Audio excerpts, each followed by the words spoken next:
வணக்கம் ஃப்ரெண்ட்ஸ். இன்றைக்கி என்னோடய ஃபஸ்ட்டு வீடியோவில் எல்லாத்துக்கும் மேஜராக இருக்கக்கூடிய கான்ஸ்டியூஷனல் லாவில்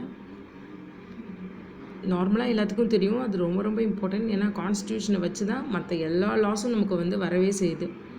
அதுதான் நான் பேசிக் அண்ட் சுப்ரீம் லா அப்படின்றது எல்லாத்துக்கும் தெரியும். அதை நம்ம படிச்சிட்டோன்னா என்ன டாப் டு பாட்டம் 484 ஆர்டிகல்ஸையும் தரவு பண்ணணும் அப்படின்னு இல்லை.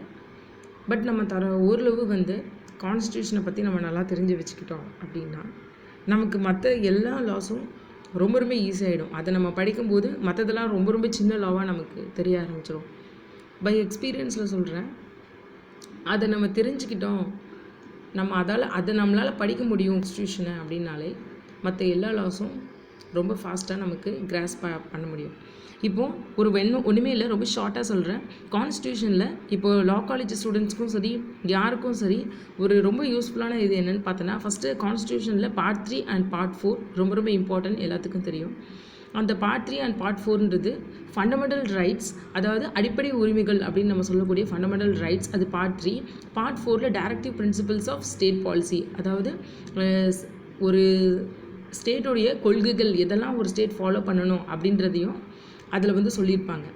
இது போக இதில் ஆர்டிக்கல் 12 அப்படின்றது ரொம்ப முக்கியம். அதில் என்ன சொல்ல வந்திருக்காங்கன்னா, வாட் இஸ் ஸ்டேட் அப்படின்னு சொல்லியிருக்காங்க. ஸ்டேட் அப்படின்றது ஒன்றுமே இல்லைங்க, ஒரு கவர்மெண்ட் அண்ட் த பார்லிமெண்ட். அதாவது அதில் நம்ம கவர்மெண்ட்டுன்றது என்ன தான் மீன் பண்ணிக்கணும்னா சென்ட்ரல் கவர்மெண்ட்டாக மீன் பண்ணிக்கணும்.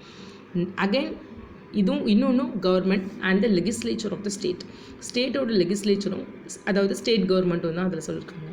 தென் அதர் அத்தாரிட்டிஸ், மற்ற அத்தாரிட்டிஸ் அப்படின்னு சொல்லியிருக்காங்க. இந்த அதர் அத்தாரிட்டிஸ் தான் நிறைய இடத்துல இன்டர்பிரேட் பண்ணி எதெல்லாம் அதர் அத்தாரிட்டிஸ், எந்த அதர் அத்தாரிட்டிஸ்லாம் ஸ்டேட் அப்படின்ற கான்செப்டுக்குள்ளே வருது அப்படின்றத இதில் நான் சொல்கிறேன். இதில் இந்த 3 மட்டும் எழுதினாலே ஸ்டேட் அப்படின்றதோட டெஃபினிஷன் முடிஞ்சுது.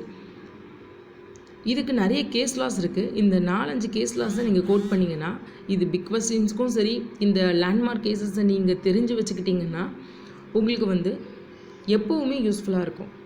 ஒரு காம்படேட்டிவ் எக்ஸாமாக இருக்கட்டும். இப்போ ஸ்டேட்னா இமிடியேட்டாக இபி ராஜஸ்தான் வெர்சஸ், அதாவது இபி அப்படின்றது எலக்ட்ரிசிட்டி போர்டு தான், வேறு ஒன்றும் இல்லை. ராஜஸ்தான் வெர்சஸ் மோகன்லால் அப்படின்ற ஒரு பழைய கேஸ். இந்த கேஸில் இபியும் ஸ்டேட் தான் அப்படின்னு சொல்லியிருக்காங்க. அதோட ஃபேக்ட்ஸ் பார்த்திங்கன்னா நிறைய இருக்கும். நமக்கு தெரிய வேண்டியது அதில் வாட் இஸ் ஹெல்டு இந்த கோர்ட் அப்படின்றது நமக்கு தெரியணும். ஃபைனலி இதில் சேலஞ்ச் பண்ணியிருப்பாங்க, இது இபி கோர்ட்டா அப்படின்றது, இபி அப்படின்றது ஒரு ஸ்டேட்டா அப்படின்றது. ஆனால் இதில் ஸ்டேட் அப்படின்னு சொல்லி ஹெல்ப் பண்ணியிருப்பாங்க. அகைன் ஏர்போர்ட் அத்தாரிட்டி கேஸ் அப்படின்றது ஒரு ஃபேமஸ் கேஸ். இது ரமண தயாராம் ஷெட்டி அப்படின்னு ஒரு பெரிய கேஸ். இந்த கேஸில் ஏர்போர்ட் அத்தாரிட்டியும் ஒரு ஸ்டேட் அப்படின்னு மென்ஷன் பண்ணியிருப்பாங்க. பிசிசிஐ ஜி டெலிவிஷன்ஸ் லிமிடெட் அப்படின்னு ஒரு கேஸ் இருக்குது. இந்த கேஸையும் நம்ம இதில் கோட் பண்ணலாம். இந்த 3 கேஸ் ரொம்ப ரொம்ப லேண்ட்மார்க்கான கேசஸ்.